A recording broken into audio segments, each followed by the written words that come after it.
Namaste, welcome, and thank you for joining episode 4 of the Project Bharat podcast.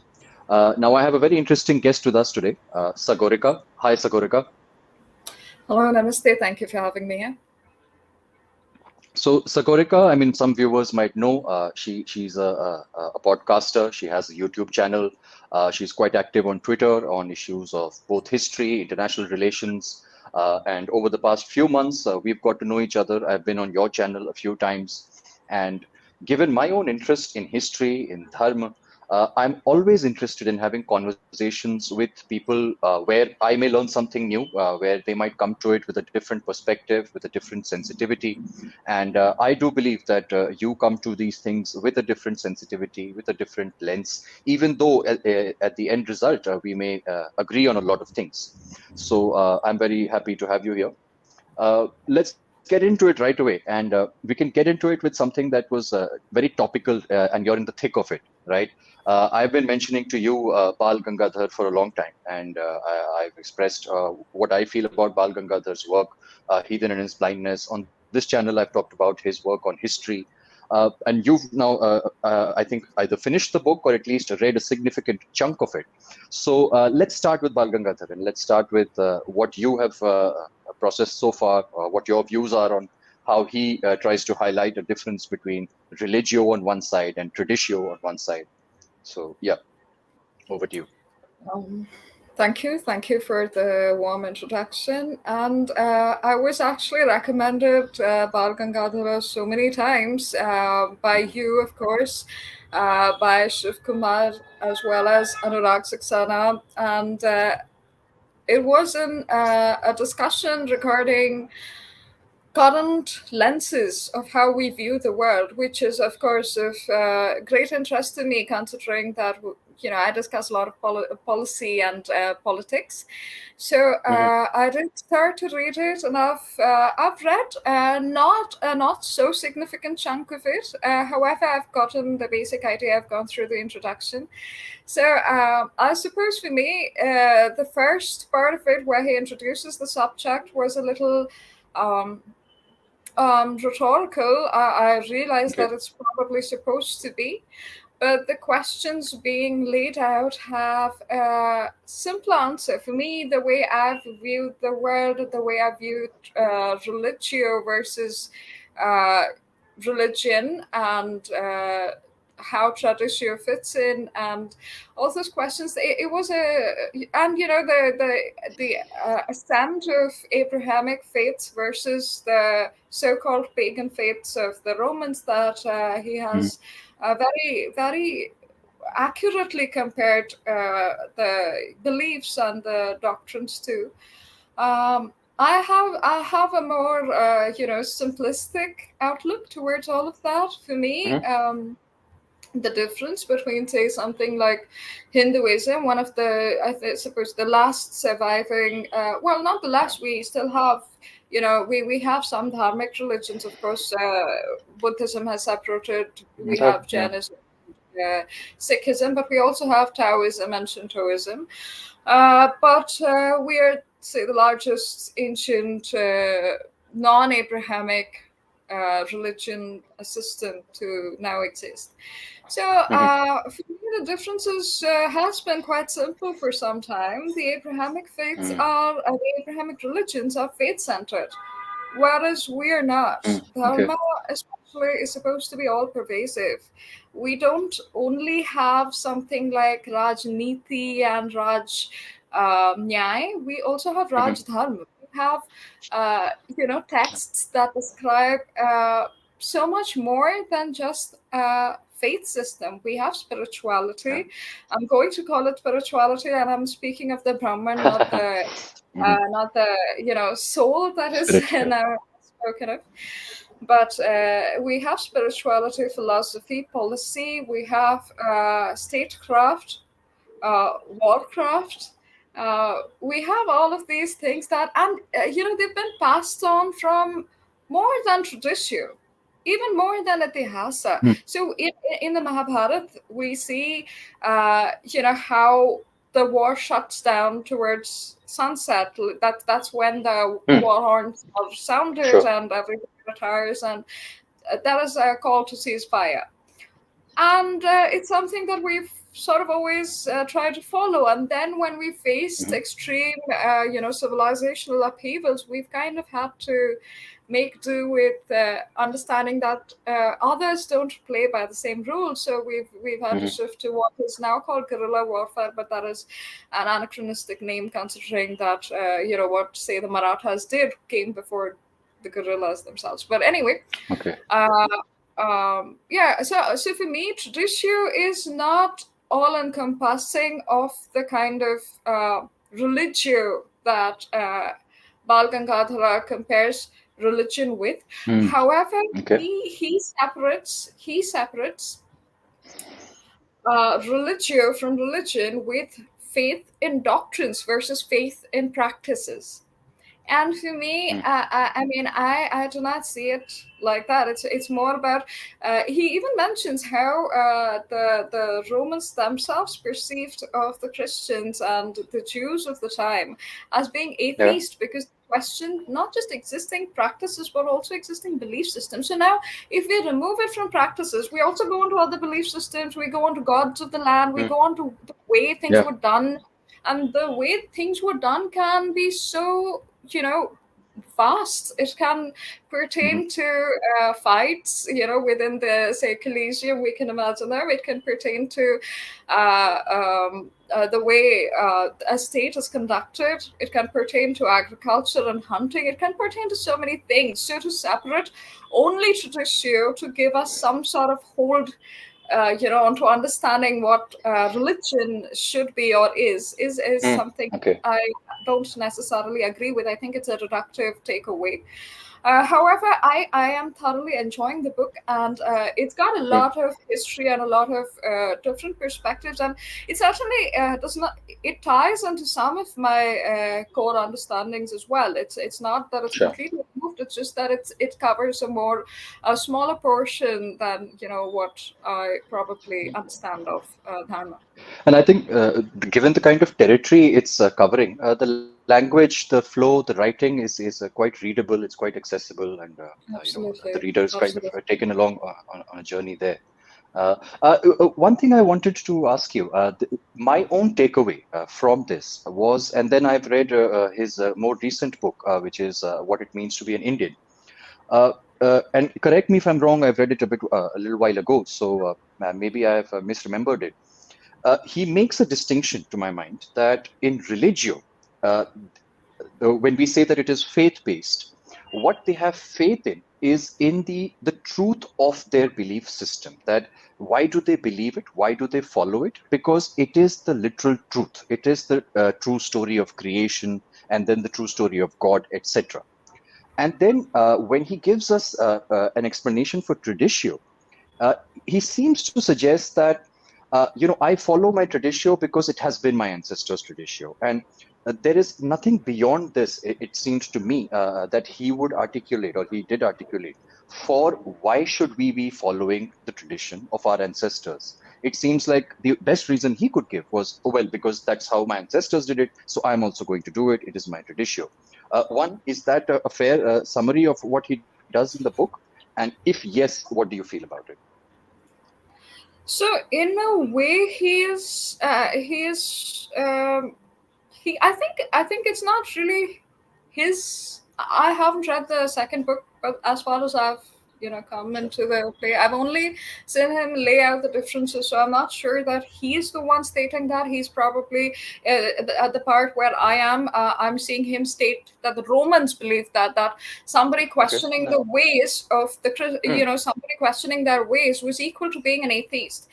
If even in rival kingdoms, so if Troy were to be defeated and the Greeks came in, then the Greeks would not tear down the temples of Troy and impose their own faith systems. They would create temples so as to not,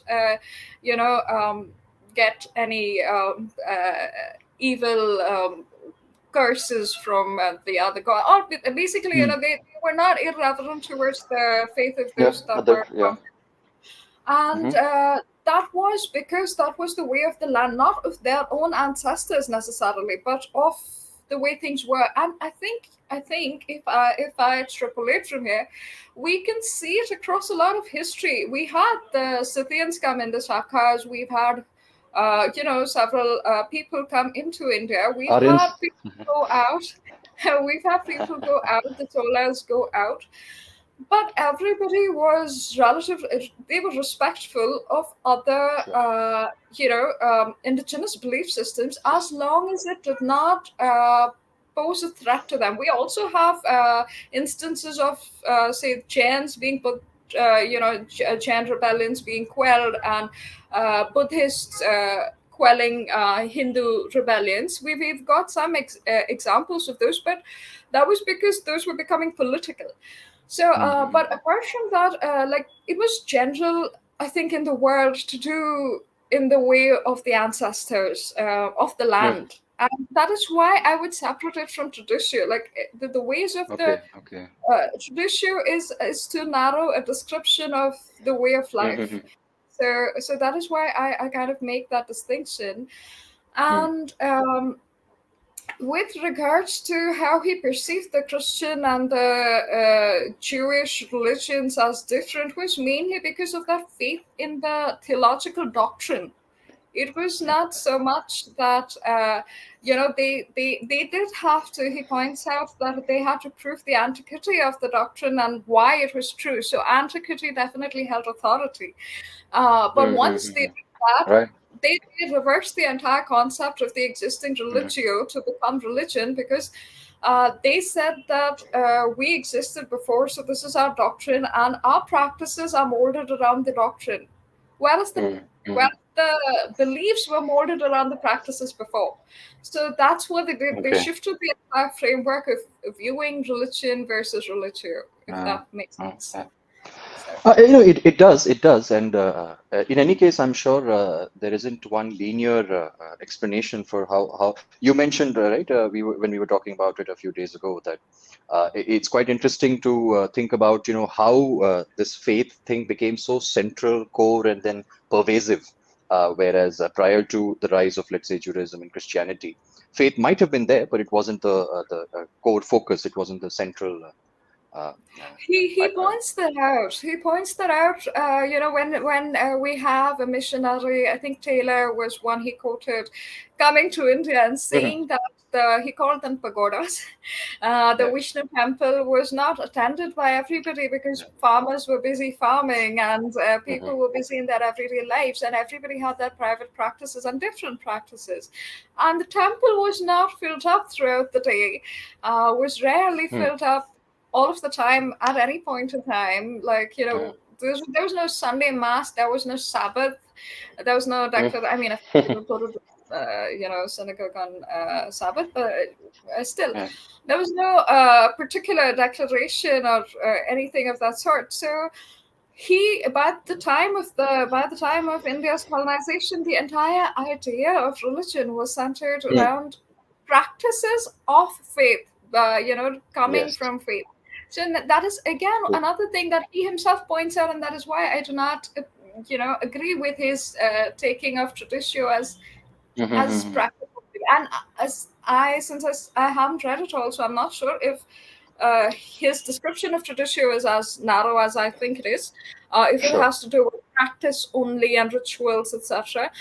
However, I think it was that is how I remember the conclusion. Also, he doesn't give anything beyond that. Is how I saw it.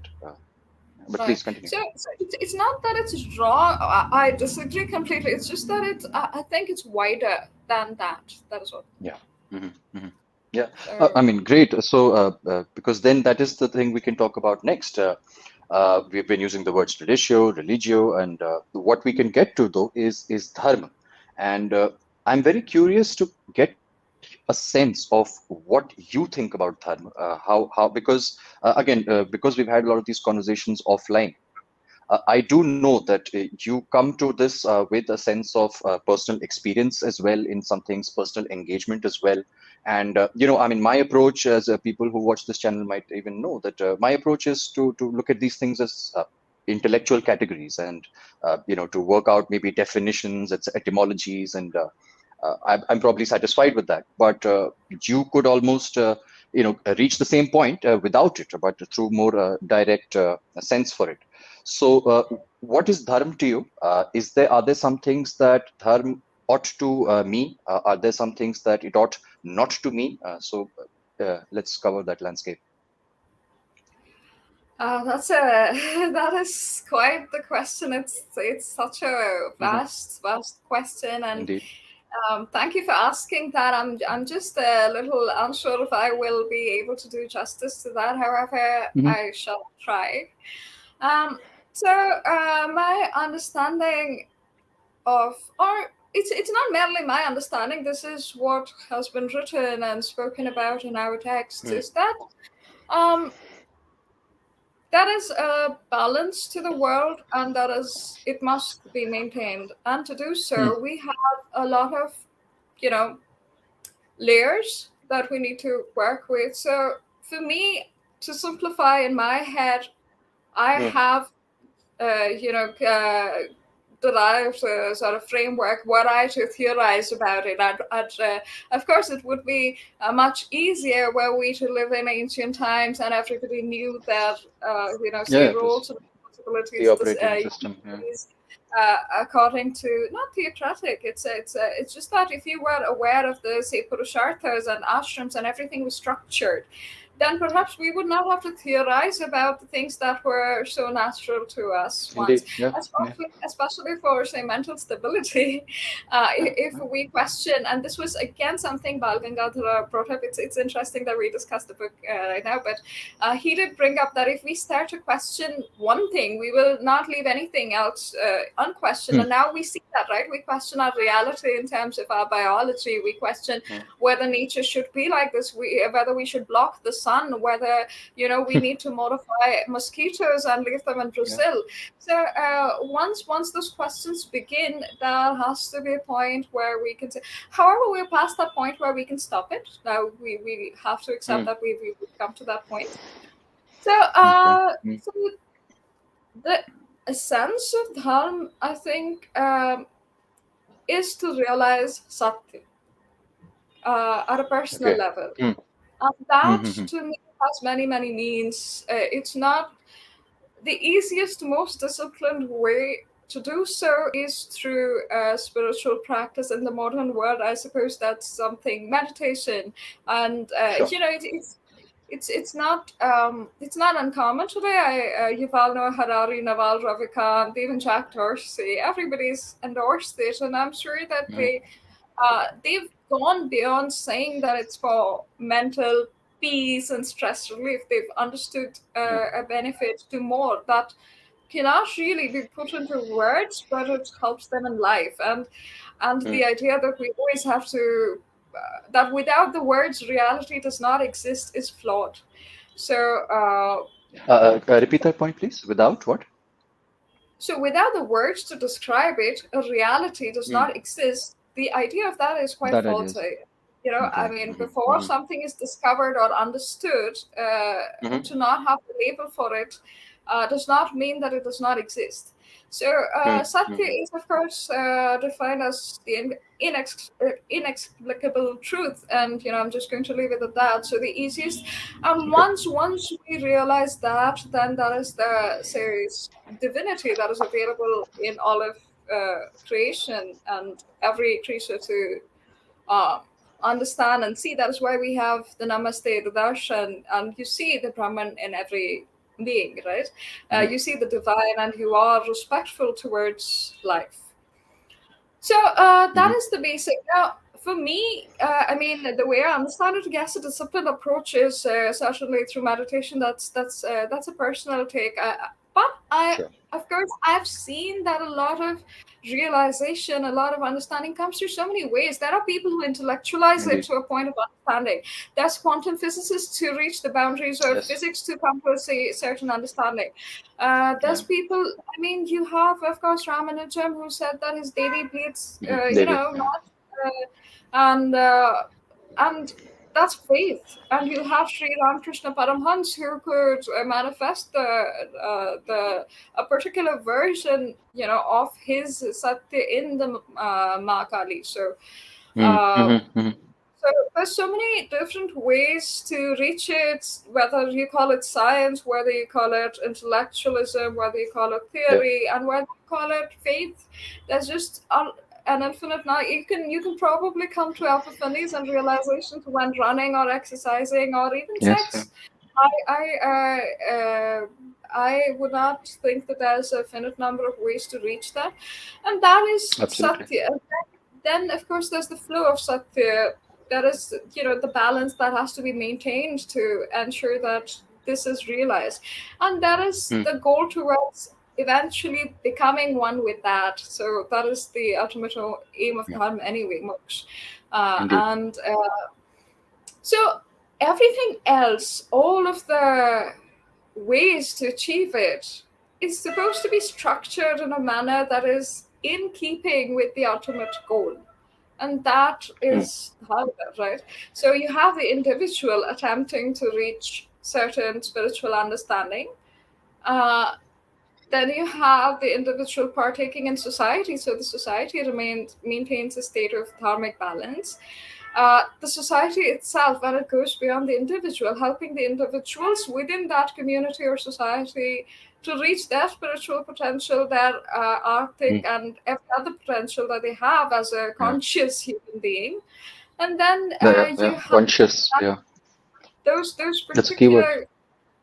Yes, consciousness, I suppose, is something that is very central to Dharma, and that's why this modern call to being a conscious individual, a conscious society, a conscious builder. I think it's a great thing. I just don't think it should be overused to the point of abuse. Everything cannot be conscious if it isn't. You can't just take an extremely individualistic capitalist venture and call it a conscious effort to do something. That's marketing, but it's a good word to be in common parlance, I think. No, you're right. Do you? I mean, I would probably agree with that kind of definition of dharma 100%. Where this does run into, let us say, sociological complexity, and I mean, we don't need to get into it to too much detail, but this matter of Jāti, of varṇa, of kul, of community, of caste, and I mean, whatever it might have been at one point, whatever it is today, there are sections of Hindus who still do insist, let us say, on the necessity of birth-based lineages, on the necessity of various Jātis being allowed to do their own thing. In fact, I do see some section of their finding does reasons also to not be supportive of the idea of uniform civil code, because uniform civil code in that argument is, it's a homogenizing of Indian society instead. So, I mean, obviously we can go deep there, but any thoughts on this matter at all, or how do you see this complexity? Certainly, I can start with going with the reverse, since you mentioned the Uniform Civil Code. Now, at one point, most Hindus were quite open to the idea. I've been following the discussions, and I realized that there was a lot of call for the Uniform Civil Code after all. It is very humanist to be concerned about people who may not identify with our own faith. You still have, you still interact with Muslim women, you interact with Muslim children, and there's so many things, Amritanshi. I mean, everybody in India is we're not separate. A lot of us are not so separate anymore, especially in urban areas, and you see the women abandoned by their husbands. I've known with personal experience, right? I've worked with some of these women who've got basically a slum full of they've been abandoned, and they're really looking out for their own interests, working as domestic help and maids, and still being indoctrinated into whatever the it's not the faith system so much, it's the interpretation of the faith systems that are being enforced upon them. They continue to be indoctrinated, and I've had them I mean, see, look, these things are social as well. We can't just blame that, it's not only common to Muslims, but they also have no legal recourse because of these barriers of not having a uniform civil code. For me to not be concerned as an Indian for my fellow, for me to not be concerned as a human, as a, fellow human being, that's a little, that's not really possible for most people. So there was a time when there was definitely a call for all of these things. However, due to information percolating out and becoming a lot more common, coming out of unbiased media now, or not leaning towards only one particular, we have different viewpoints, at least slowly trickling out now, and so we are made aware of how the entire judicial system and the legal system has functioned for so long. And that does justify a lot of apprehensions that Hindus themselves might have about their faiths being attacked rather than... Yes, and homogenization is simply something that is not considered necessary in in world like ours, in an Indian world, in a Dharma world. It's a very Abrahamic, very foreign way to look at things, honestly. So that's not our way. So to say that as a people have to have a codified set of rituals, a codified set of beliefs. And look, we've lost so much that essentially we've come to that through we've come to that through loss. We've come to homogenization through loss, right? Today, weddings have minor differences, but are often performed in, maybe a few 8 or 9 variations, or perhaps slightly more across the country. Whereas it was so individual. Is that dharmic homogeneity, or is that just Bollywood effect? I wonder though. Sorry? Never mind. It's just a flippant point. No, is that dharmic homogeneity, or is that? Or is that just Bollywood effect? I was thinking aloud. Well, it is true. Bollywood has tended to... Yes, but we could not, whatever the losses, whether through information systems or through invasions, we could not preserve all of our ways. Even if we come to something much more tangible, we could not preserve the actual occupations of so many people. All of the textile weavers were forced to become farmers, go to different states and become indigo farmers, and farmers for they were shipped off to countries like South Africa, Fiji, Papua New Guinea, and several other colonies, Mauritius. And we see that people lost tangible sense of heterogeneity. So so there is justification for worrying about homogenization of our civilization. And it's not merely Hindu faith, it's an Indian way of life also. It's not just a religion. Like I said, I do think Dharma is all pervasive, and so the Dharmic way of life would seem to be under threat merely due to the interpretation of the legal and the judicial system. And I think I've had Abhivardhan come on my channel. He's a lawyer, and he made me think about how it's not that the Constitution has to be gotten rid of. It's a colonial charter of rules or whatever. I saw that bit. It's the interpretation right from learning. Right from colleges, law universities, that are so far removed from anything really Indian. That is one thing. Is it's disconcerting to somebody who's going to become a lawyer to sort of match what they've grown up with to what they are studying. Then you get into that they probably have to keep it separate.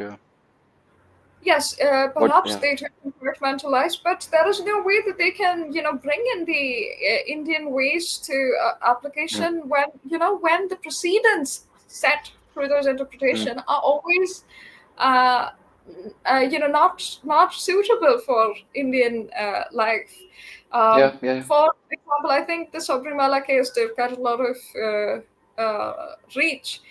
And how do you explain that the rights of the deity are paramount to a temple? I mean, in the Roman ways that are described by in heathens the His heathen and his blindness. blindness. Uh, the Roman ways would just say, don't question it, and it's because Yeah, it was never about exclusion. It was never that yeah, no Ayappa female devotee wanted to go to the temple. There absolutely. were people who were not devotees who fought for it, because Yeah, there yeah. are four other temples that offer all of these Mm, women to go. We consider that that is one major difference between our faith versus the more codified Abrahamic Semitic faith. Our mm, deities are living. To the Hindu, to the believing Hindu, mm-hmm, the deities are living. So mm-hmm, they're mm-hmm. not somebody who are commemorated, say, on Easter, and their ways are Right. commemorated in Yeah, yeah. churches. They're taking lessons from their lives. They are supposed Mm, to be living. And so, in his state of meditation, and this is something that has been in the tantric and yogic ways, it's kind of understood that a deity in that state of focus and meditation is not supposed to be. We have the tales of Menaka coming down and sure. they were sat down Trying to. specifically to bring through the meditation. Yes, so the idea is that we are not unaware of the bodily truths or realities of Mm, people. Women who are in a sense of and we're not objectifying them in that we're not objectifying them to say that, oh, these are sex objects, and thus mm, they should not distract people. It is simply understood that somebody and this would happen with a female rishika at some point if you reach that level of being deified. And there are so many temples where men are not allowed. There are so many indeed. temples that are solely for women, right? The Kamakya temple, which basically celebrates ritual Mm, menstruation, that's not yeah, somewhere where men are going to be allowed, and it's not because they're sexually indeed. objectified. We merely give credence to the reality of biology. Yeah. So these things, when seen from a homogenizing Abrahamic, frankly American perspective right now, I Yeah. think Europe would very often be a little more indifferent to certain ideas. However, that's all, again, played out differently in recent times. But yes, Mm, it's a deeply Christian and deeply Abrahamic idea to absolutely. uh, view the world without any reverence for existing, realities that do not match Mm, their own. there. Yeah, yeah. Understandable, but it's still not something that is it breeds apprehension justifiably. Mm. I actually forgot what the other questions were prior to. Oh, Kul Jāti varṇa, right? Yeah, I So, mean that's the the discussion about Kul Jāti varṇa as such, and there's this paper by G. Keshav Kumar, who I mentioned previously, that I enjoyed about the varnas sure, being sir. Yeah. modified to suit modern times. Mm, Now, at a point in that world, uh, we've had systems, and in the previous question about Dharma, I did mention how I view the individual participating in society, helping the individual, get to their ultimate potential, which is supposed to be realized through Purushartha, which is also a yeah. structured system. So, these were supposed to help an individual, and the individual was supposed to participate.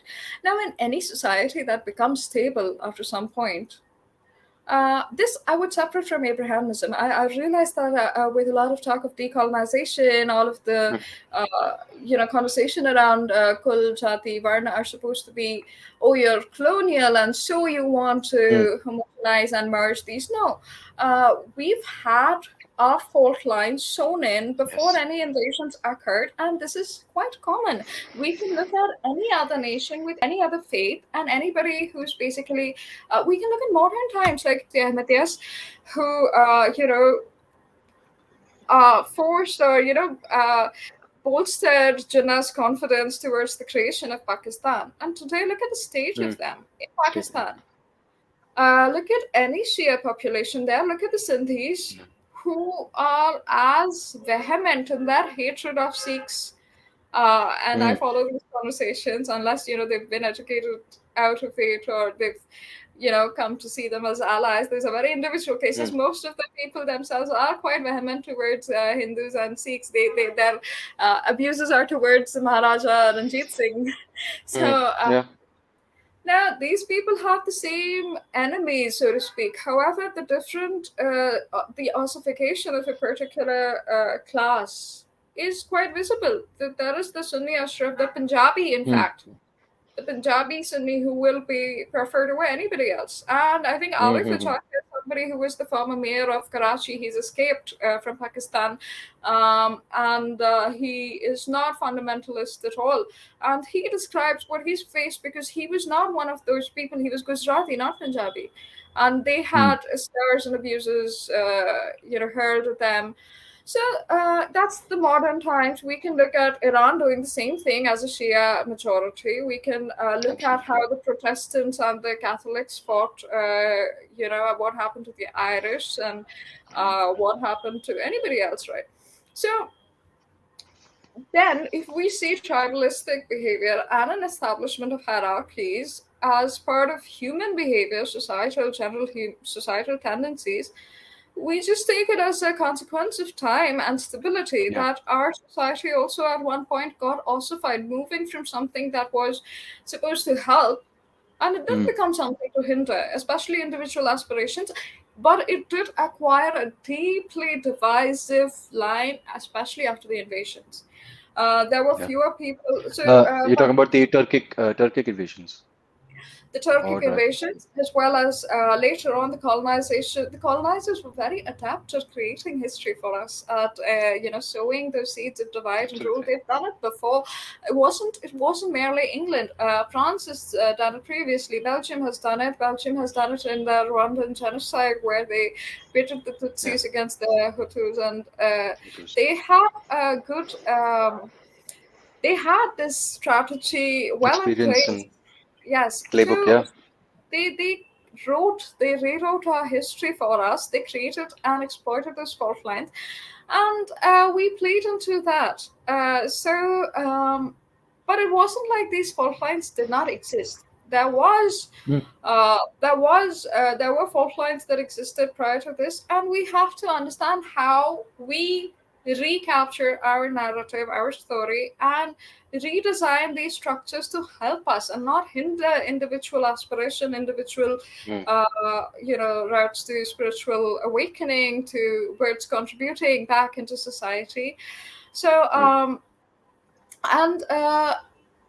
the practices of a particular sampradaya, of a particular Jāti, should be allowed to flourish. I think there should not be any outside interference. But would you not draw boundaries somewhere though? For example, if there's a community that's marrying children or women, girls off at the age of 16, for example, and I'm not trying to speak on your behalf, but there would be some boundaries to that kind of thing.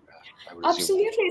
So to look at all of these ancient things, like I said, antiquity to all humans seems to hold authority, and we need to be able to view it through a developed, through a lens that is not antiquated, through a lens that is relevant today, as how we see the world, how we understand the world. So that just gives us a sense of where our, I don't want to use moral compass, but let's say moral compass, since it comes close enough, a humanistic moral compass. If we cannot ignore our own humanity and see if we are to be spiritually realized. How can somebody who sees the divine in another creature think of them as smaller or lesser or greater or anything?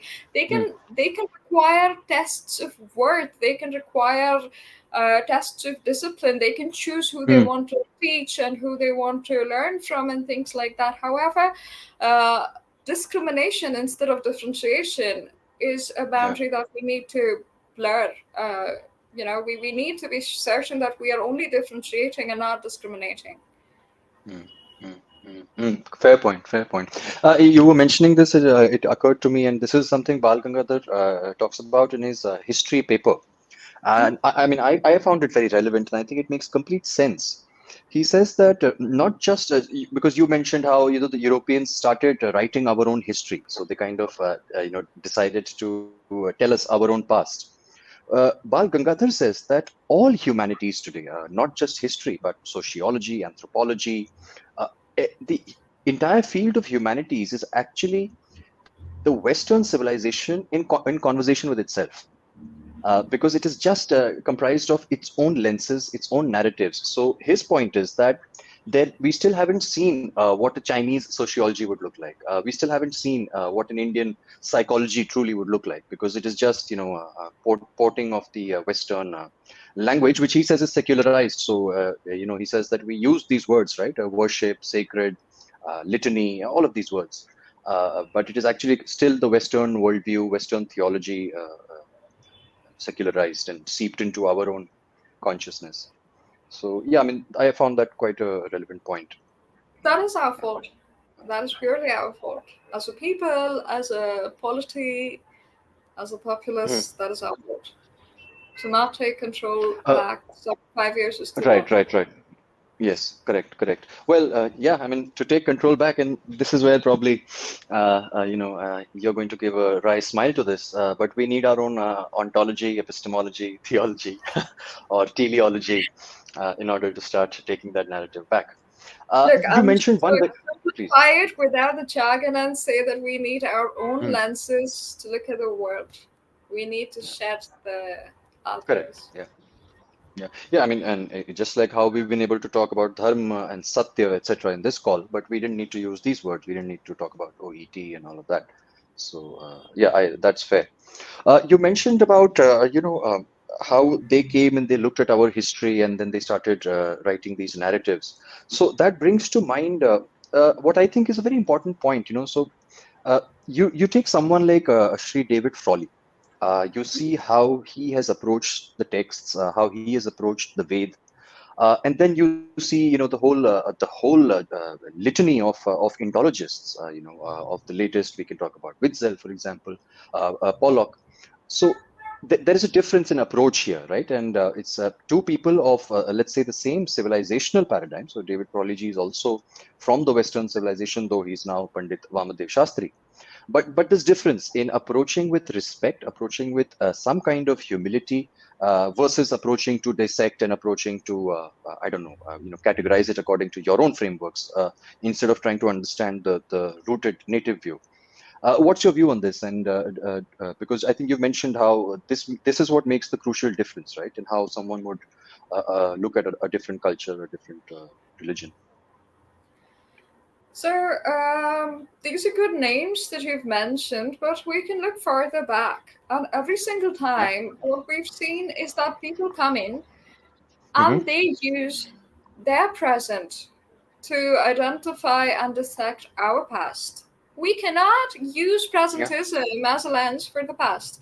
And then Yeah. when it Yeah. suits Yeah. that Yeah. agenda, when it suits their agenda, then they spin it back towards us and say that, Yeah. oh no, these were people of our times. Aurangzeb was doing what he had to. No, there Absolutely. are crucial Yeah. differences in the way he behaved towards apparently his subjects versus Mm. the way the Maharajas, uh, who were not invaders, who were indigenous to the land, behaved with Yeah. their subjects. So let me widen the scope of these, people. We Mm. have Nicholas Kazanis, we have Dr. Conrad Elst, we have Dr. David Frawley, we have Jeffrey Armstrong, and look, Dr. Elst goes back to Belgium, and Kazanis goes back to Greece to teach his classes, and still they are able to shed their lenses of prejudice and bias Mm. towards a civilization that they have not been brought up in. Yeah. If they do not approach it like that, if somebody Mm. comes in with a specific idea of how the right things Yeah. are, how the correct things are, they will only find faults and they will find differences that Yeah. they feel the need to exaggerate and be astonished by that whole land of gold and spice. even Mm. even those good tropes were basically tropes created from a worldview that was not that was exotic to them. They refused to integrate themselves into a framework that would allow them to understand. They sought to dissect. They sought to, but of course, we cannot rule out that there was definitely a colonizing agenda when they did that. There was a racist agenda, there was a colonizing agenda.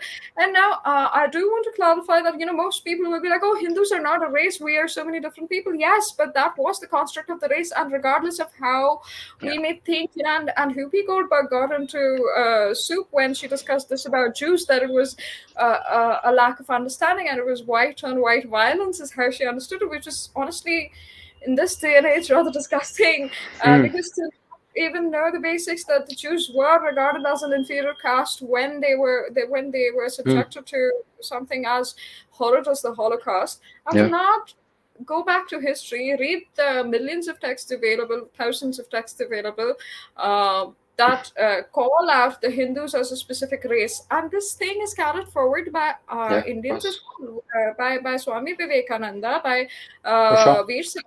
They've all considered Hindus a race because that was a construct of the time. They were speaking in the language of the colonizers, and so it made sense. How long ago is that? That thing hasn't disappeared just because we want it to. People still view Hindus as a race. You can see tons of newspaper clippings where, with HIND or the savage Hindu and his cult of, many gods, and how American women are getting caught in the exoticism of these mysterious gurus. But yes, we were considered a race, and so to be deliberately anti-Hindu was to be racist. And today we see the same thing. Now that's scholarship. They created tons of content, and that scholarship was so widely made available. And then we sent our own students to study that. I don't know. I mean, it was done with some thoughtlessness or whatever. We sent our own children, our own youth, our own people into those civilizations with no understanding, with no rooting in our ways, in our teachings, to go and partake of this with no context of, why it arose. So we have even people with Indian names becoming Indologists and South Asian specialists who repeat the same thing that 200 years ago colonizers were talking about, and it's frankly it has to be realized as racist. Even somebody like Christine Fair, who I really appreciate her insights into so many current affairs issues. She was rapidly abusing any Hindu who dared to correct her sense of history. And I think a counter to this is absolutely necessary. It's extremely overdue. And we need to not just look at ourselves through our own lenses. We need to be able to look at other people and offer the same lens to others. That's what they did to us. And if we want to be taken seriously, we need to offer the Canadians a chance to look at themselves as, what happened in history. How did Canada come to be? How did Australia come to be? And I'm not saying that it has to be colored. We have to work with the facts. As a people who are much maligned, we don't have the luxury of doing the maligning. We just have the luxury of speaking the truth. So we need to be on the side of truth, and we need to show. I don't know what to use the word. Satya with a small s. All right. Satya with small s, yes. But we need to have the world see, because it's so strange and people don't seem to realize how it affects the modern day. But look at people telling India to respond in a time of the Russia-Ukraine crisis that is ongoing. It's a joke. It's as if, as a people, we don't have a right to our own interests. People simply don't. And if you do not say anything against Russia, which, the has called for peace, they've called for a diplomatic solution, we've done whatever was necessary, which is much more than anybody did when it came to the China-India crisis. But people simply refuse to believe that India has her own outlook. India has her own lenses to view the world from, that her geopolitical interests are independent. And so we need to start providing this lens to other people. We need to start providing an Indian perspective. Our think tanks need to come out. It's not just to do with history. Our think tanks need to come out to state national interests and how they tie into policy and Canadians and all of that, and of course domestic as well. But we don't look at the world through an Indian lens at this point. We are very far away no. from it. Yeah. And in fact, so on this, I was just thinking, people point to someone like Sri Aurobindo, because he also, I mean, he was colonized in the sense that he went abroad, he studied, I think, in the UK or somewhere, and spoke impeccable English. It's towards a later stage of his life that he taught himself Sanskrit, and then he came up with what perhaps is, the most luminous understanding of the Rig Veda itself. And so people use that to point out that, wow, so amazing, that even Sri Aurobindo, though he was colonized. And what I think about it is that we have just one Sri Aurobindo. And in reality, if we weren't a colonized people, and if we were, if we retained and were rooted to our own civilizational consciousness, I'm not saying we would all be as great as him, but we would have that same we would all understand the Ved as he did, and it wouldn't be a case of him having thrown the light on a new interpretation. That interpretation would have been natural to us and normal to us. So I see a tragedy there. I see a loss there. Not just a silver lining that, oh wow, Sri Aurobindo came home, kind of. So on Sri Aurobindo, he did get involved with the freedom struggle, and his father was the one who was deeply colonized. Sent him.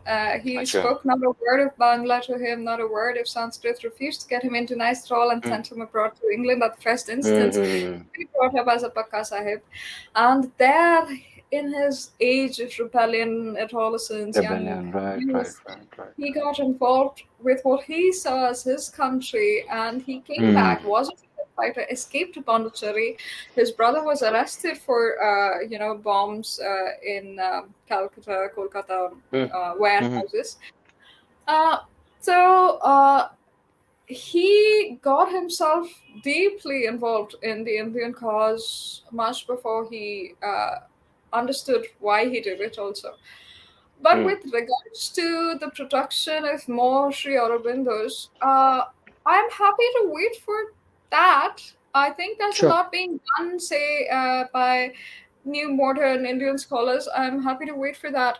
For me, I think you know me as more of a pragmatist, and we have a very large population, almost 70% of us, who live below any standards that can be called humane at this time, right? You and I have the luxury of almost say 18 to 24 hours electricity, running water, and shelter over our heads, and so many of us don't. But the people who are farmers, right? They were forced. Indian farmers were forced to take American Soviet era sciences, and they were forced to forget the chauka system. They were forced to forget the traditional means of farming, of not terrace farming, but that indigenous means of farming, and they were different to each region. They were different to each village, and how to harvest rainwater. Again, we can blame the British because they started the process, but we definitely continued it. The Green Revolution, although it made apparent scientific sense at that time.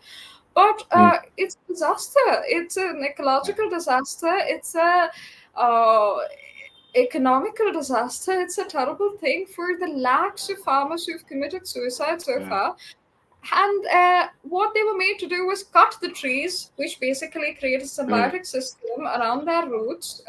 They have so much soil, so much microbiome to derive nutrients from, process those nutrients, and the crops grow well around them. We have these simple things like, plant a marigold near a crop of tomato to keep the pests away. Use haldi and use chili. And these are called organic farming now, and these are terribly expensive. If you just stuck with these methods previously, then we would have an Indian way of doing what we always did. If we continued our weaving, and we were once the exporter of 95% of textiles to the outside world, today we are replaced by Bangladesh, which manufactures synthetic clothing at extremely high rates. We let go of our weaving of our indigenous means. And today, of course, the Americans come back, take these, pay a pittance to the weavers, take them back to the US and sell them at extremely high rates. And Sure. we have no way to protect ourselves. So I can wait for a Sri Aurobindo. I would rather not wait Mhm. for architecture to come to terms with an Indian way of living. I would rather not wait for a drainage system and Ji. a building system and a Yeah. road system, urban Hospitals. Yeah. planning to come to an Indian way of, that suits the Indian climate, a tropical weather. We don't have perennial rivers that depend on glacial output. We have, rivers that depend on monsoon. Rainfall. So to dam them is going to cause issues. It has already caused severe ecological damage. So, and I'm not against, say, incorporating some of these. However, we need to study our own as well to see how they can be incorporated. So we do need to pay attention to the world that was before, 75 years ago, Yeah. 200 years ago. Again, I mean, again, it just comes to my mind, yeah, that you need to understand what was our own ontology, epistemology, theology. You have to No, just it's be not flippant. ontology or epistemology or theology at all. It's so much more. It's our culture. It's our way of living, it's Yeah. a lifestyle, sure, but it's our earth come, dharma moksha. It's our dharma in Yeah. whatever we do. Absolutely. So a Absolutely. dharmic way of approaching ecology, environment, Yeah. economics, everything. On which again, I mean, it's pertinent to again refer to Shiva sir, right? Samanya GV on Twitter, who I am trying to get time from him also to bring him onto this channel because there's a lot of his brain actually also that I would love to pick. But he's written papers. I think maybe you have also read one or two of them, where he's talking about a framework built on Srishti, Sthiti, Laya, Purushartha. But he's applying that to issues of ecology, to issues of sustainability, and the like. So I think this is it's the kind of work that even I would love to be involved in. That it is drawing from this this infinite reservoir of dharma, let's call it poetically, but it's trying to build to the future, and it's not being held back by that same. So yeah. For example, aware. Sorry, I just. No, please, please, please. I am aware of the Isha Foundation trying to offer economic benefits to farmers who are now planting trees instead of crops. So Hmm. basically, trees have a lot more hold over the soil. They create Ji. microbiomes around the root systems. They connect their neural. Well, I'm going to call it neural networks. I'm unaware of the term. I suppose I it's think it's fair to say that. It's probably mycelial fair. networks. Well, Uh, works in similar way. but, Yeah. and I think this is very well depicted in the film Avatar. Yeah. Avatar, Yeah. 3D, Made it literal. Yeah. so this is Indeed. very well depicted there. But the mycelial networks are fungal as well as tree bound. So those root networks will definitely help. But the thing is, it's not going to be successful because it's done. It's going to be successful because it's economically viable. Ah. We need to understand that things cannot be done through charity only. We need to have Yeah. we can decry capitalism all we want, but the thing is, we live in a Hmm. world where capital is necessary. We don't have to be capitalistic, but we need Yes. to have Yes. constant Very well generation said. of capital. So, that was one initiative that came to mind when you mentioned No, that's ecological actually yeah, very ecology. important point. Yeah. Yeah. This is something I love to talk to everyone about it, and for at least not even for more than just the sheer reason that I'd love to know what people think about this, what their boundaries are, how far do they take these things, and the matter is of chronology, the matter is of dating. So we can get to further details anyway about Itihāsa, about Puran, but what is your take on the matter of chronology, on the question that when did the Ramayana happen, when did the Mahabharata happen? There are multiple lines of evidence here, so astronomical evidence is one line, linguistic, archaeological. Again, so there's an open question, but in general, to what extent do you think these are important? To what extent not? Why is it a problem? I mean, there seems to be a lot of evidence that our ancestors themselves have done it. Why should we question it now? I'm being Roman. Okay. I'm being Roman in in that sense that why should we question the ways of our ancestors? But why should we? It was not considered somewhat. I don't know, it wasn't considered heresy in any way to not do so. Right? We have so much, and I think Kiran Varanasi on your channel mentioned the amount of cross-referencing that we have in terms of, date and characters. They are larger than any other in history, in all of civilizational history. And now, if, like I said, antiquity holds authority for most humans, it's something that the Christians had to prove to the Romans, to prove that their doctrine was actually older. In fact, it was existent before Christ himself was born. The people were Christian; they just were made aware of being Christian through the birth of Christ. Was the excuse offered at the time. So that doctrinal dating was necessary to them. And if you see the way our history is written today, by the way, it's extremely defined by the church. We haven't gotten over it. We have 2000, we are in 2022 from the date of the birth of Christ, even though we've revised the actual AD. But we are like that, right? And then we have science being defined by nothing existed prior to that. So we have to come up with BC, and then we have to come up with pushing the boundaries of, people could not have existed beyond 5,000 years ago, but then we had dating systems, that scientific dating systems that, and the thing with the problem with not being open to such things, with having either restrictions or no idea of it, is that we will always be flabbergasted when something does not match our existing framework. So Ramayana existed. If somebody's just supposed to believe that every story or every little part of that epic existed at any other time, or is eternally existent or something like that, and what if we find artifacts that belong to an era particular and reminiscent of the story of Ramayana? We have Kurukshetra, where Mahabharata was the battle of Mahabharata was fought for 18 days. Then, do we attempt to not date it back and see if there was any validity in the existence of those myths? And we've again, why shouldn't we? Is my question. Why shouldn't we date back? One small argument, I think I'm answering myself essentially, sorry, is that I just remembered that one thing is that the sanctity of the texts will be harmed. Again, it's a very justified sentiment considering what has been done, right?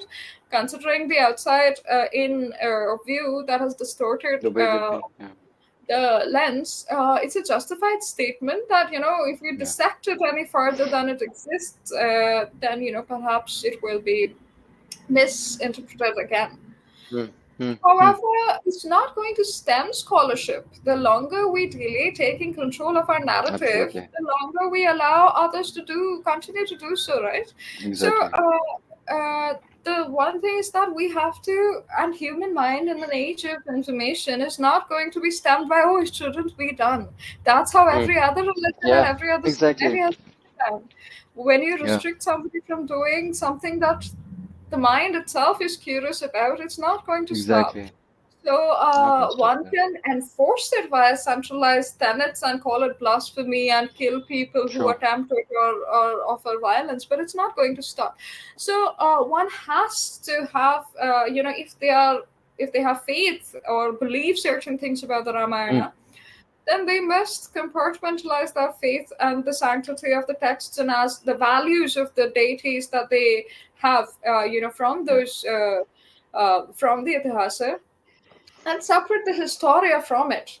I think Historia is very necessary for a secondary perspective, and the Itihāsa, of course, to us is primary. We derive a lot of civilizational, cultural values from it. And so somebody can well worship it and retain the sanctity of the texts in the actions of the people there. But we cannot deny scholarship. It's simply something that we cannot do. So we must not think that we should not find ways to stop it. No, I'm 100% in agreement with you. And just to give some context, maybe to readers, I always say readers, to listeners, viewers, who might not be familiar with the landscape. So the argument that Bal Gangadhar, for example, makes, and that is a good summary of the matter. Number one, he says that is it important for, let us say, Ram to have been a real person, a real king, for us to attach to the story of Ramayana and for us to attach to the story of the avatars? Is it important for there to have been, a Yadav named Krishna who was born in Mathura for us to attach to Krishna and his role in the Mahabharata? So that is one question that he asks. And to this, I think this is what you said, that you can compartmentalize that what is the article of devotion, what is the article of attachment, of piety, that can be separate. And, the historicity, material historicity may not be relevant to that matter. But the second question that Bal Gangadhar asks, he says that imagine if tomorrow we do prove the Mahabharata. Imagine if we find all irrefutable evidence. It's a hypothetical situation. We find all irrefutable evidence to prove that, yes, in this and this BC, the Mahabharata happened, Krishna walked here, this, that. Bal Gangadhar asks that, is this going to send our children back to the temples? Is this discovery going to bring them back to Dharma, make them respect Dharma more, attach to Dharma more? And he asks this question rhetorically because his answer is no, it won't. And that's where I raise my hand as at least one example of the counter. Because my angle of approach has always been history. And it is not that I consider the Mahabharata now, unambiguously proven or whatever. But I know that even through appreciating Indian history and even through trying to understand Indian history devoid of Western lens, I do come closer to Dharma itself. And this is not to claim that I'm now a dharmic individual, but at least I now am possessed of more respect and humility for Dharma than I was prior. So that's just to add as a context. I have If you have, a couple please. of points to make to that rhetorical question, if posed by him. Now, one thing I will agree with you that respect for my history also made me. Basically, it just unraveled a whole thread of lies that I Yes. was subject to since birth and indoctrination into Indeed. the education system that we have here. Yeah. So that was, of course, it was enlightening in so many ways, so exciting to find out that this was what you belonged to. And it was not even to do with the Ramayana and the Mahabharata, which, I took as, I would not even be able to distinguish between story, mythology, Itihāsa at that point. It was more about the fact that I wasn't told about the Chalukyas or the Cholas or the Hunas or the Satvahanas or the Chauhans. So, that definitely brings one closer. So certainly disagree, and I agree with you on this, that history brings one closer. However, I think those points are completely unrelated. When, if we do have evidence of some cities buried near the Gulf in Gujarat and Dholavira, which is listed in our history, even in Roman Greek texts from Greek travelers. This was supposed to be a port at one time, and we can see it's quite central now. It's a land-bound city, so we can see geography changing, geology changing, and so if we find evidence for Dwarka near the Gulf of Gujarat, are we going to deny it? Now, these two are completely unrelated. To me, one thing is that people who have faith cannot be so fragile. Otherwise, it's not true enough. And I would say that for any religion, I myself am not, going to be much of a, say, believer in all of the things or every deity or whatever. That's for that to realize. But I certainly believe that if faith exists, it cannot be so fragile as to be taken apart by random, facts coming to light. Because we were never the people who denied facts. We had a huge, history. We have history of sciences and mathematics. And for example, Pythagoras' theorem, which we call Pythagoras, was actually part of the Shastras, which were Indian in nature. Fibonacci came in hundreds of years after the sequence was already written and is now recognized. Actually, it's recognized even in the Western world as being Indian, brought to Europe by the Arabs, and then it's recognized as being originally Indian, because you can't divorces. So where do we just curtail this to Itihāsa then? Do we curtail it to the Vedas that we should not date the Vedas, or we should not Yeah, realize the reality or the indeed. truth of these characters? What if we find, 100 years down the line that they were true?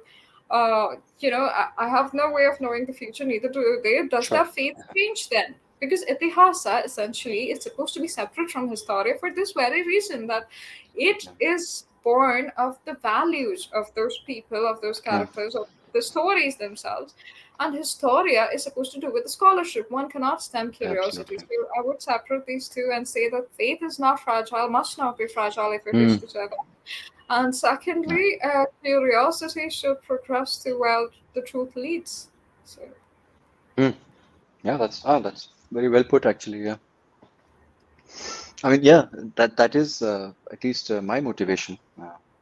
But yeah, I mean, it's funny that sometimes, you find not just resistance to these things from, let us say, Western civilization, that, you are revisionists, and you are, Hindu fascists, Hindu nationalists. It's very fun to find this resistance also from the a section of the Indic side, where you almost can't even bring them to reach a point where they say, look, we don't agree with all of this, it's not for us, but fine, if it works for you, if it is your curiosity, no problem. They somehow resistance to even reach that point.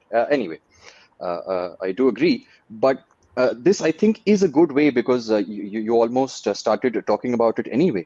uh, the truth, let's keep the material historia truth out of it, but the Itihāsic truth, which encompasses values, which encompasses a consciousness of culture, a consciousness of ideals and morals, let us use the word.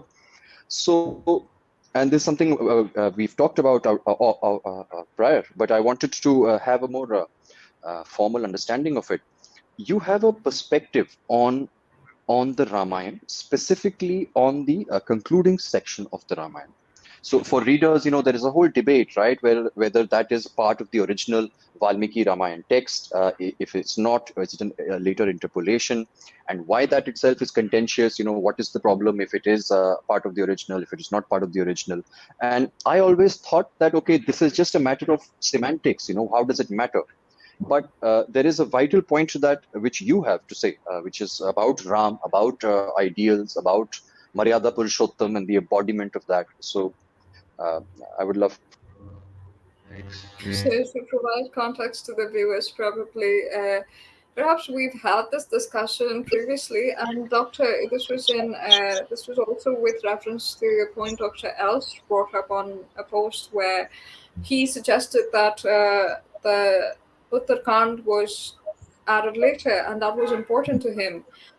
And in a sense, I do agree with him. So that's sort of context for viewers, that why is it necessary? Now, let me sort of, I'm taking up time, so feel free Please, to, please. uh, I'll start at the beginning. That Ramayana was written a long time ago by Rishi Valmiki.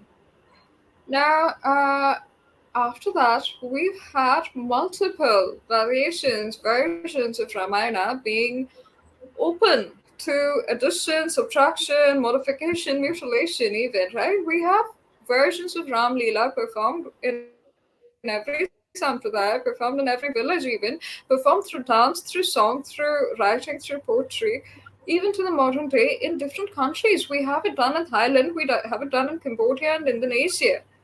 So there was no problem with modifying the truth that was found, say, Correct. in the viewer's eyes of the Itihāsa, the values that were embodied in the Itihāsa. Uh, there was no problem with, changing them to suit social mores of a particular time. Yeah. The only problem was that we marketed one particular version that is supposed to appeal to everybody. And that, I think, is unfair to other people who want to, have that faith. They will have questions. And so, why is it unavailable to somebody who does not agree with the Agni Pariksha, which is present in the Uttarakhand. In fact, the whole language that Rama uses is completely antithetical to everything he has been so far. So far, in fact, the where it ends, the Yuddhakand, has Falshruti after it, which basically, sort of has a moral of the story. And basically, it just ends that the way literature was written at the time. And then you have an edition, which is fine. Those editions reflect social mores of a time that it was written in.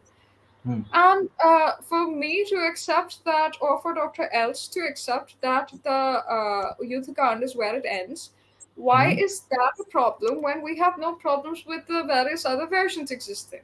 Somebody wants to believe the Uttarakhand, or use those stories as we've had in serials, etc., that they can do so. However, to have a version which defines that this is how society was at the time that Ramayana was written. If he's the Maryada Purushottam, then this is how he was. The story ends with Ram and Sita ruling for Ayodhya for 10,000 years of peace and prosperity brought, which is why he's Maryada Purushottam. He has an entire literature of Rajdharma given to his brother Lakshman. So that has to do with so much more than just faith and worship. That has to do with the well-being of his subjects, of his citizenry. That is why his Maryada Purushottam. There's so many things that we can theorize about. If somebody just wants to deify and take that, they're welcome to it.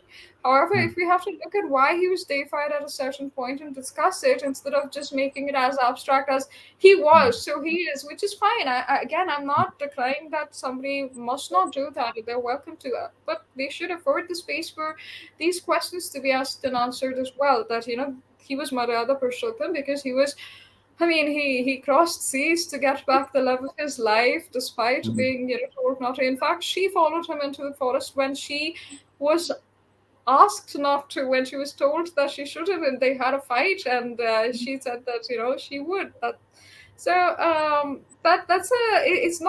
It's not just a love story. There's so much depth to that literature, and if we don't delve into that literature, then what do we derive out of Maryada Purushottam? It's all good to identify them as deity. I have nothing against that. I'm just saying that if we don't have to dissect too much to understand how what was held as holy, or what was held as an embodiment of good of that time.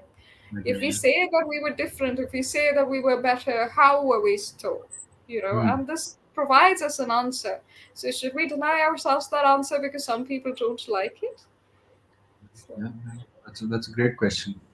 Yeah, and I mean, you touched upon it. In fact, in all of at least Uttar Pradesh, if not more, it's anyway Tulsidasa's Ramcharitmanas, which is in conscious memory, in cultural memory, and the Valmiki Ramayana. I mean, no one scarcely has read it, and People has written an entire version of it, and yes, because of this surviving memory being of Ramcharitmanas, the Japanese version that was made for the Japanese-India relationship, I think in 1990, also took from that rather than from the Valmiki Ramayana, which is again fine. Like, that is as valid as the other. I have no problem with the and it's a beautiful literature movie. in terms of culture, but I wish more of that happened today.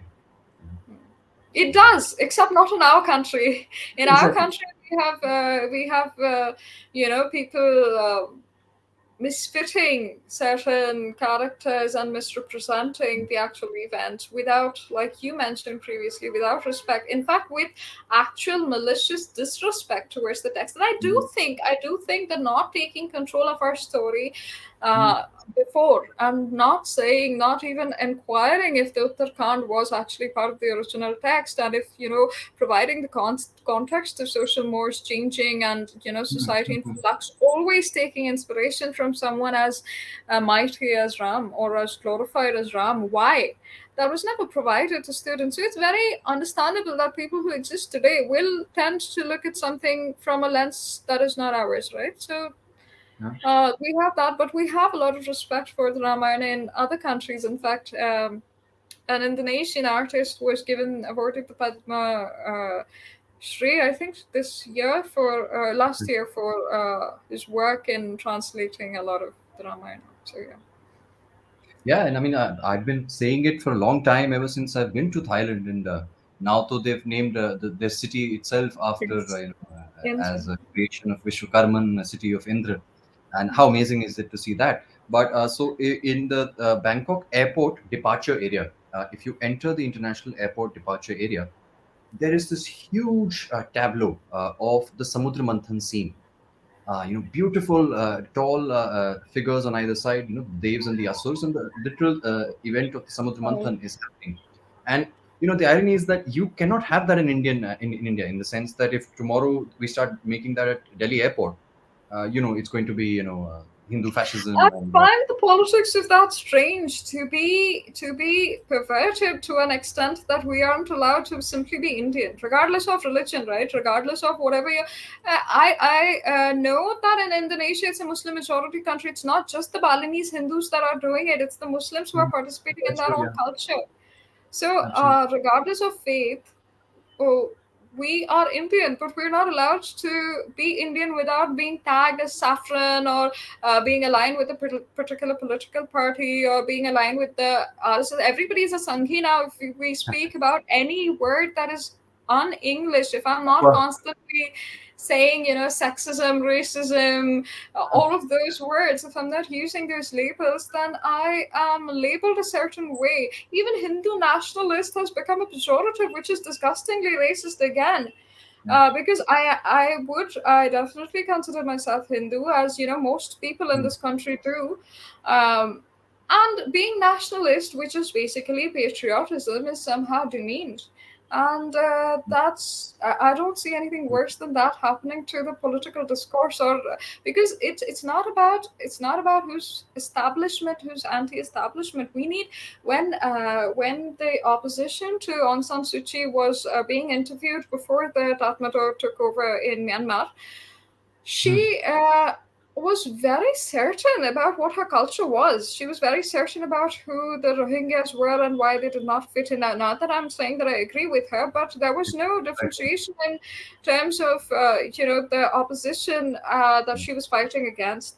Same thing when it comes to Israel, and Israel now has become mostly secular, almost atheist. They just have So, their cultural the markers. civilizational state is strong. Yes, but their left and right parties are in alignment with the simple, basic realities of who their geopolitical, territorial enemies are. That they're definitely going to be working for the country today. Now, within our sphere, anybody working for our own country, when it comes to the sphere of civilization, when it comes to the sphere of history, is maligned. When it comes to simply existing, we're now being maligned. That's scary, because we've seen that sort of dehumanization before, and it's not led anywhere, you know, decent or humane. Mm. So that's something that scares me. I would not be want to be tagged as aligned with a particular party, but I don't see any place to go if I'm going to be decried by everybody else. So yeah. Yeah, that's true. That's true. I mean, I think a lot of people would have gravitated towards that party politically because of this kind of thing, right? They might not have felt originally that way.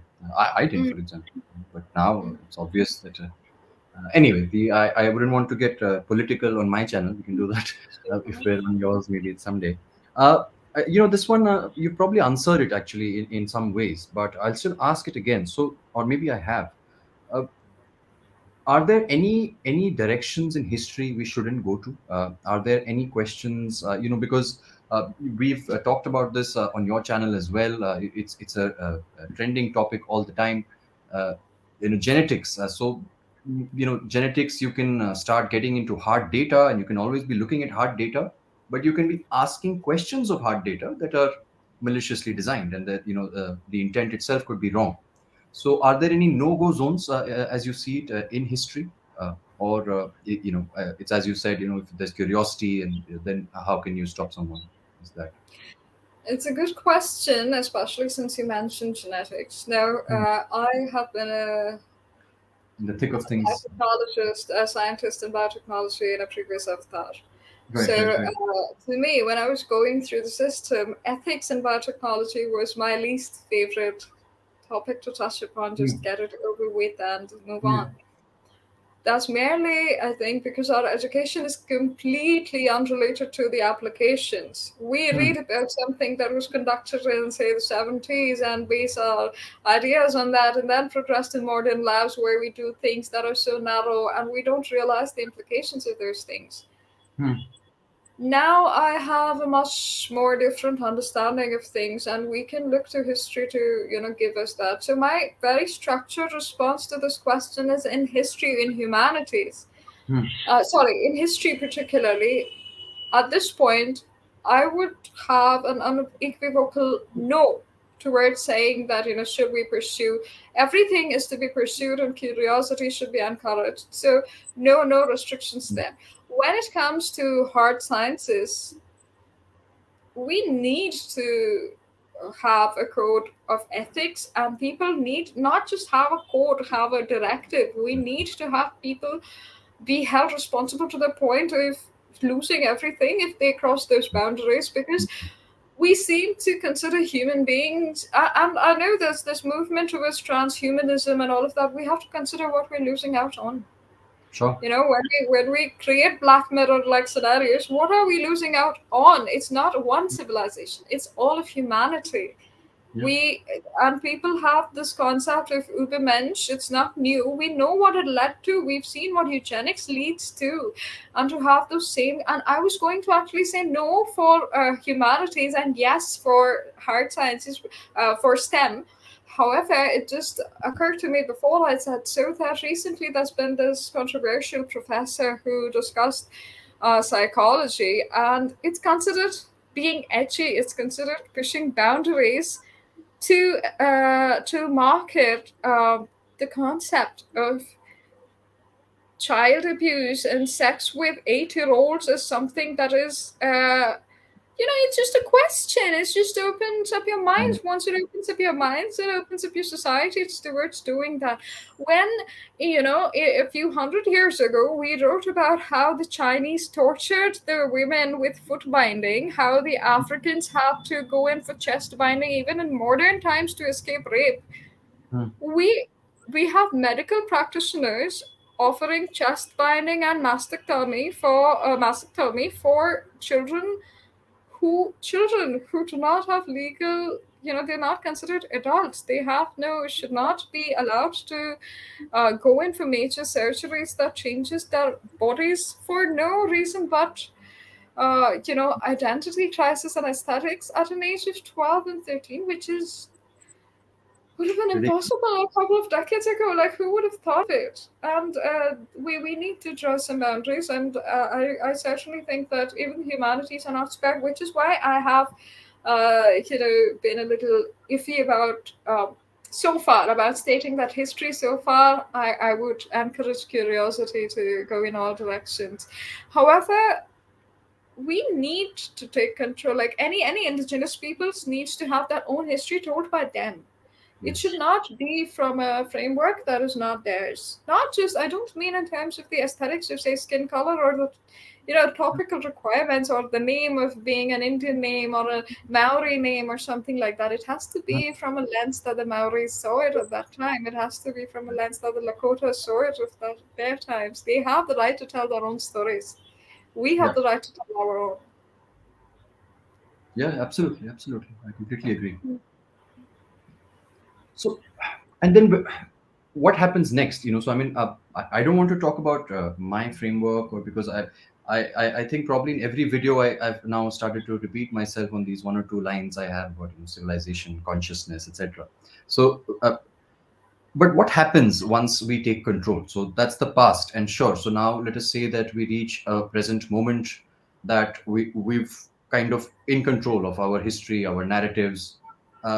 What does that mean? How does that empower us or enable us for the future? What does it give to us in practical terms, in terms of the problems that we have today? You talked about that 70% of Indians, right, who are not as privileged to even have 3 square meals a day.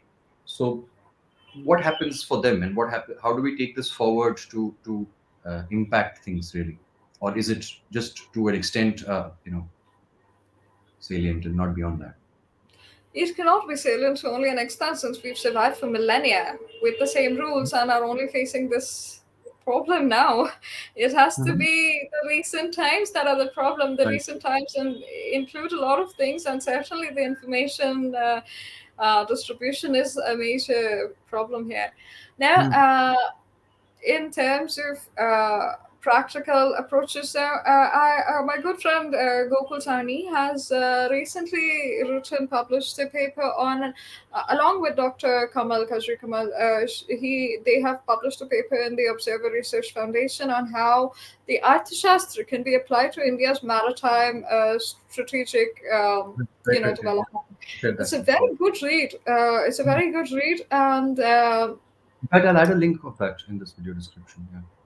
right. I think it's going to be an interesting read for people who are quite unaware of our progress in those areas. But with so we have about 3 million texts in Sanskrit that have been translated. We have about 10 million more that haven't been, right? So there's so much literature to derive what we need from. Mhm. And we don't always need to go back to literature only. We have ways of life, right? We have ways of doing everything that we've done so far. We have ways of farming. We have ways of building society. We have ways of, and again, always from the lens of today, of the lens of relevance, of, I don't want to use modern. It's been a much ridiculed word Good, sorry, now, modern.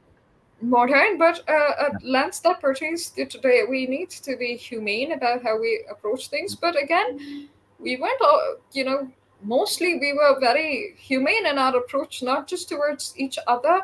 Now, why I say this, why I specifically state humane, is not because I'm going back to a discussion of colonial savagery and seeing ourselves from that perspective. What happens is once we become tribalistic, the kind of enforcement of those ossified structures is a problem. We cannot state that the country is free of all of its social issues because we wish Mhm. it for it to be that way. Today we have Khap panchayats who, who embolden honor killings the same way that Pakistan does.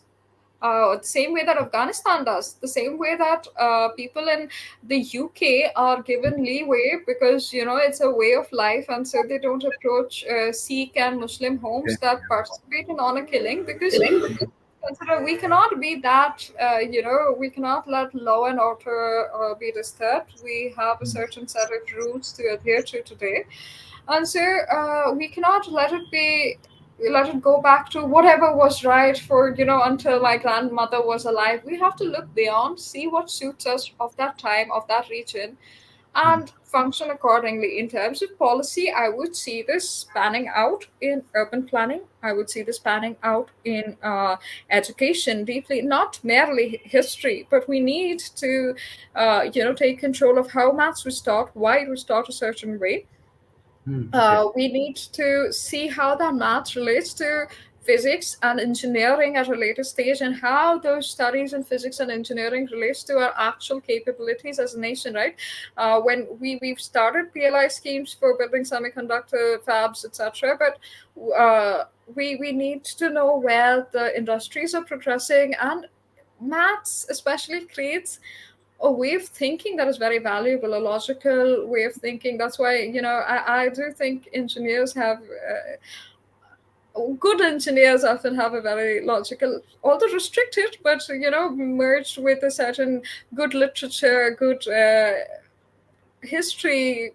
I think these things are deeply necessary at a very young stage to be inculcated. And then, so basically, policy for education, policy for Hmm. certainly for how we consume other information, whether it comes through big media, whether it comes through technology platforms, because the audience for these is only going to be getting bigger. So even if you have policies for, say, you know, um, we did come up with, say, nuclear power plant in Kudankulam. What did we have? Because of the information outreach, I mean, we have to be very aware of the fact that these things cause major problems in terms of national integrity. We've had regime change operations happen across the Middle East, even in Ukraine, barely through information, through, manipulating the minds of our citizenry. So we need to have policies that suit Indian interests at this time. And so when the Kudankulam project had to, be shut down, when the Sterlite plant had to be shut down, we basically gave away those businesses to our enemy states. And are we okay with that? Because how does it affect us today? Are we that, comfortable with a globalized world? Even when the world has gone to ashes, it's burning down in front of us. We see how other countries treat their own allies in a time of war. Are we okay with our own families being subjected to the same? And I'm not trying to, be a fear mongering, I think it's defensive person. I'm relevant. just, Yeah. it's pragmatic to think of our own interests first. Even in the airlines, they tell you to put on your mask before you help somebody else. And so to Yeah. have that Indian perspective, we need to take control of information systems. We need to take control of policies when it comes to urban planning, but also, we've got a wealth of architectural, planning. We've got ratios of bricks and buildings from Harappan time, from all the ancient, Indus Valley civilizational times. The temples are built with that, and there was no cement and all of these use. I've been to Hampi, the ruins, the way the things interlock, the bricks, the huge, they're not even bricks.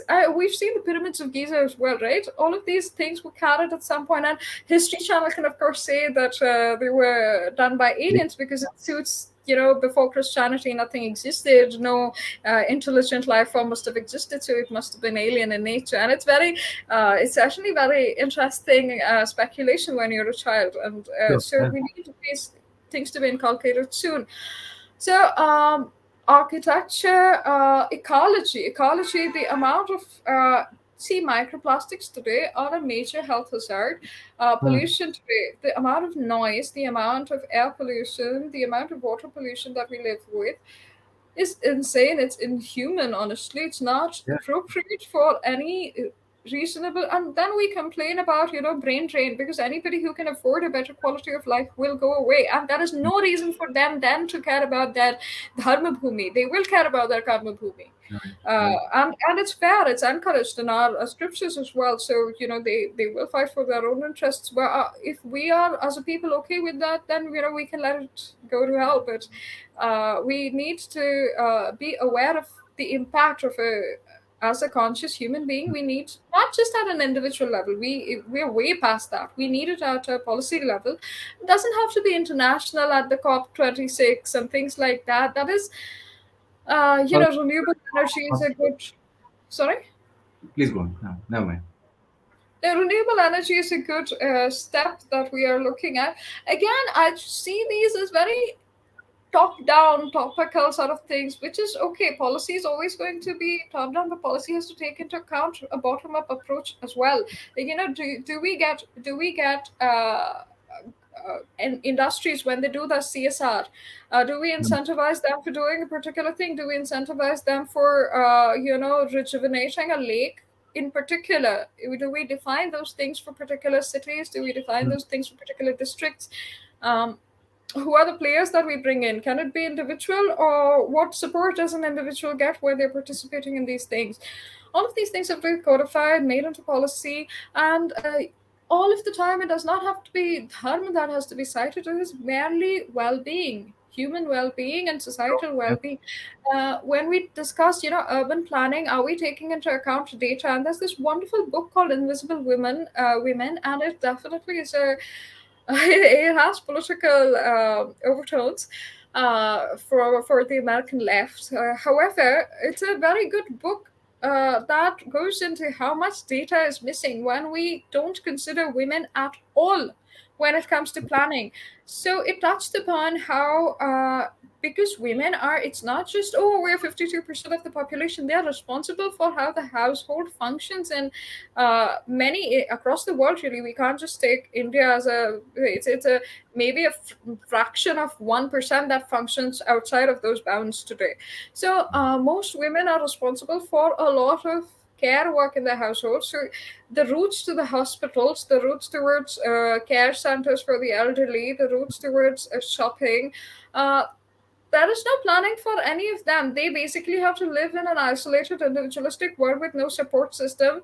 Somebody goes into office, they go into their own office, and then there's a small township, if only the very, very wealthy can afford, that has everything at their convenience. But how does the rest of the migrant city dwellers, the regular city dwellers who aren't rich, they just live in those boxes of houses? What air are they breathing? What water are they drinking? And let me tell you an example here.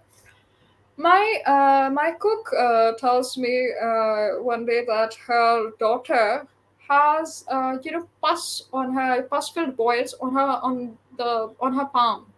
That was a Okay. very strange phenomenon. Like I wondered if there were small boils that came out of heat or something. She said no, they are huge pus filled boils. Okay. And I found it very, I was quite apprehensive about what the doctor says and what actually happens, because this is not something that, see, you and I have encountered likely. So I was discussing this, and my grandmother, who is from a time, much before ours, she's seen Yeah. a lot of lead poisoning, a lot of, because, the pipes were bad, they were made of lead Yeah. and they were old. So she's from those times, and she said that it's arsenic poisoning. So it's likely Mm. arsenic. I had to look that up. So basically, all heavy metal to her is arsenic, because that's what it was called in her time. But she was right. It was chromium poisoning that gave those, boils. Now, Mm. these people have stagnant water outside their homes, and those drums of stagnant. And I've been to their house to celebrate Eid, and And, those drums of water outside their house have been stagnating for days on end, and they have to make do with very little. mm. People think Nal Se Jal is not a big deal for them. Children will die because beside where they stay, there was this lake that is so highly poisonous. You can't walk past it without covering your nose, even pre-pandemic times, because it smelled so badly This because of Bangalore. the effluent. Yes, Bangalore is quite famous for all of its lakes going Yeah. to Yeah. uh, well, shit. But Mm. it's really bad. Now they live beside that. That's where they get their water from, and Mm. your heart should break if you are human at all. So we need to bring back ways to, and it's so easy, Amritanshu. If I were to tell you that there's uh, you know biological, there's algae that basically generate a lot of oxygen. They oxygenate the water once you put it, and they do much better than trees in terms of the amount percentage of oxygen generated. I think it's three times that of trees. All you need to do is let those algae breed in the lake for some time, and there's basically a lot of bio friendly methods to take care of pollution, and some of them are being implemented, but there's no centralized policy that deals with all of these things. There's no even attempt to centralize not centralize, study these things. You can't centralize because it depends regionally and city wise and all of them. But I've realized that there's some smart city projects that are ongoing, but I think ecology is something we definitely need to worry about. There's no one means of developing a nation as large as ours.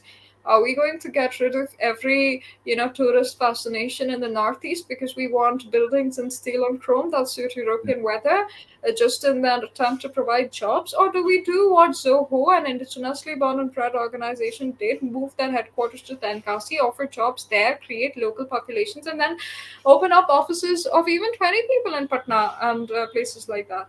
So there are many things to take inspiration from, but So, yeah. Zo was doing that, right? See that Ringu's organization. Yes, Yeah. Sugar Bamboo's organization.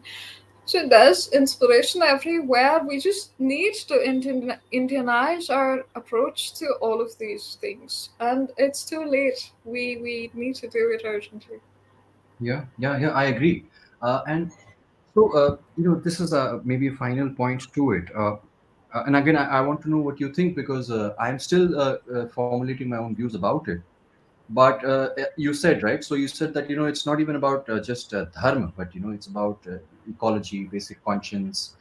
Uh, so when we do talk about Indic revival, and when we do talk about dharmic revival, it seems to me that you could make a case that you need two things for that, if at all we are going to approach that, and to keep it tangible, to keep it pragmatic, to keep it tied to communities, to ecology, to economics.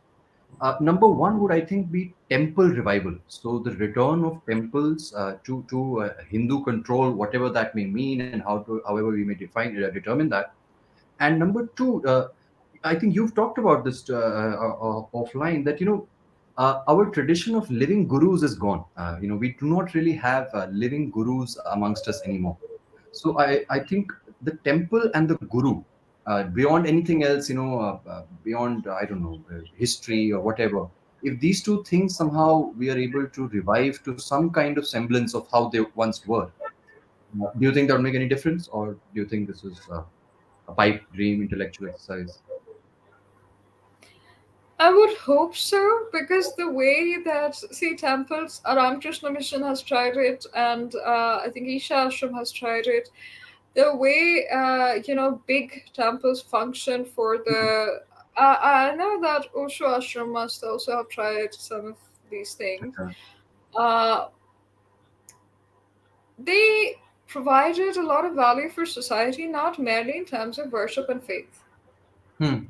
What they did was build an ecosystem around which the rest of the cities were built. Building a shrine was the first task of settlers. Yeah. First, the community was centered, and then it was not an or binary that to choose from, that individual versus society was never the problem. It became so at one time. We have to accept that it became so. Society ended up hindering Hmm. individuals instead of helping them. So that has brought us to a question of who handles these temples, and is it going to be for a particular sampradaya, is it going to be restricted? And then, then we'll see fights about which sampradayas get rights over which temples and all of Hmm. that. Hmm. Hmm. Hmm. Hmm. So it's worrying, certainly, that, instead of wanting to take control of our temples as being Hindus, as being Indians, we want to Hmm. fight over these things. But what the temples did was also uh, be the place for cultural awakening. All of the Natya Shastras, Okay. even when we talk about music, when we talk about Bharatnatyam, Mohiniyattam, so many of the music, so much of the music, literature of music comes from Devdasi traditions. It was not prostitution. It was held on high glory. We've had kings give their daughters to become Devdasis. They had full rights over a lot of temple property. They had rights about temple decoration. There were systems in place. Now, do those same systems work? Should we enforce the same thing? I'm not in favor of it, because that's already gotten, and it wasn't like Devdasi was the only prevailing system of the time. There were many before, there were many after. Ours has always been a society in flux. The Hmm. one thing that has helped us survive is to understand that flux is natural to Dharma. It is the Rit Yeah. is the flow of It is. Satya. So if flux is Indeed. natural to Dharma, then we must move. We cannot keep changing the world to adjust to us. We have to adjust to the world as well, to the universe, and that's That the would be universe. a dharmic way, in fact. That is the dharmic way, that is change the world It is to the us. dynamic way. So That we is must we'll try find a to do, and dynamic we way should to, start working on that. create the temple ecosystem. I'm sorry, I couldn't hear you at all.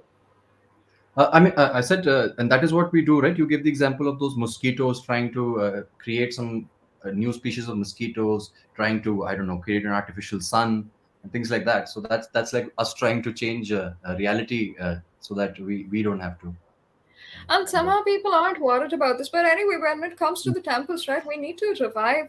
So the British shut down our martial traditions. Why would somebody be proud of the martial traditions being shut down today? It's, Hmm. spoken of as ahimsa and peace, but that's not our way. We have the upholders of Dharma are Kshatriyas, it's coded into us, and no civilization. When we praise all of Switzerland and all of Israel, all of its men and women bearing arms, we have a problem with our own doing so.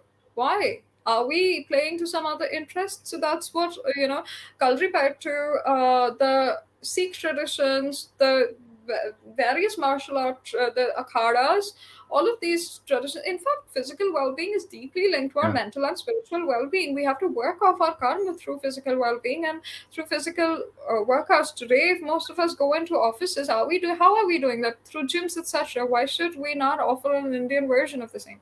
Then our cultural revival. Today, we have a lot of purists decrying, they're mixing up Kathak and Bharatanatyam to come up with something of their own. Well, Bharatnatyam has also come from, codified Bharatnatyam has also come from a mix of several other things. So has Kathak. We're not pure in any sense. We can't keep harking back to to an imagined purity to satisfy our nostalgia. So we need to have a little more openness. Otherwise, we will keep having a lot of infighting in terms of cultural revival, and we will never Very true. have it, done. We have temples and about gurus. That's uh, that's something that Guru Nanak also insisted upon, and Guru Gobind Singh, because he did not have a particular, successor that he could choose in times of war. He had to sort of say that, the only guru after me is this, because he didn't have time. He was attacked and treacherously killed, but he did not have time to find a successor for himself, and so he had to say that all of the collected teachings are the, guru for you now. But we've seen how that's been mutilated to mean something else today. So the concept of a living guru is constant to all dharmic faiths. It's not that they're teachers. It's merely they're known as clarifiers, in a sense that they clarify an understanding of a certain thing. So acharyas are separate, and today I think this concept is going to be so hated upon because, like I said, antiquity holds authority. I also have come to understand that extinction holds reverence for many people. So today, if somebody's dead, of course, they can be dissected by some peoples, but I think that if Swami Vivekananda or Sri Ramakrishna Paramahansa or Sri Aurobindo were to exist today, how much hatred I would they be subject to? mean, Say Jesus Aurobindo were to did get exist today. a lot of resistance, or because Say, Aurobindo say went. the prophet were to exist today. Say, Jesus were to exist today. Even those faiths hold an extreme glory were going to be, condemned. Which is, we today, of course, their teachings don't mass. That's a different matter. But if we were to see them, or the Buddha were to exist today, or the Mahavira were to exist today, Bahubali were to exist today, we're just going to shred everybody to pieces, and we will not take of what is beneficial to us. Look, we have a religion of at least indifference, never intolerance. Of course, we say that we cannot be tolerant towards intolerance. That is written in our shastras. But apart from that, there is, if not tolerance, if not mutual respect, which is the goal, we at least have indifference. We never went and broke temples down or anything down when the Cholas went, when there was expansion from the Indian side. There was no breaking of anything. Yeah. So to subject living beings to that because it does not suit your thinking, and see, there's billions of us, almost Mm. 8 billions of us today.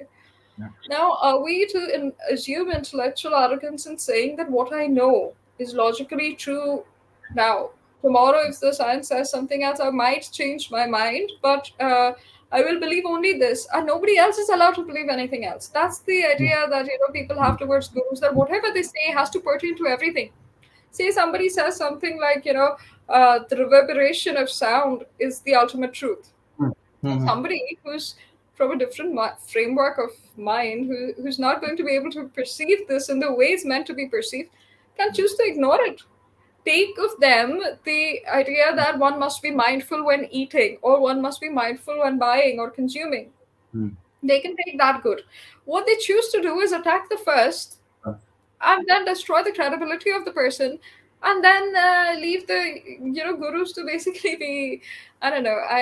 I think that a lot of wealth in terms of teachings, in terms of clarification, is lost because acharyas and swamis and gurus are all different words and are different kinds of teachers in our way of life. Absolutely. But yes, so a living guru for many reasons is helpful. It's not, I wouldn't say it's mandatory in any way. People, like I've said, there's infinite ways to come to a dharmic understanding, and hopefully people will discover all of those even on their own. all those events, sorry.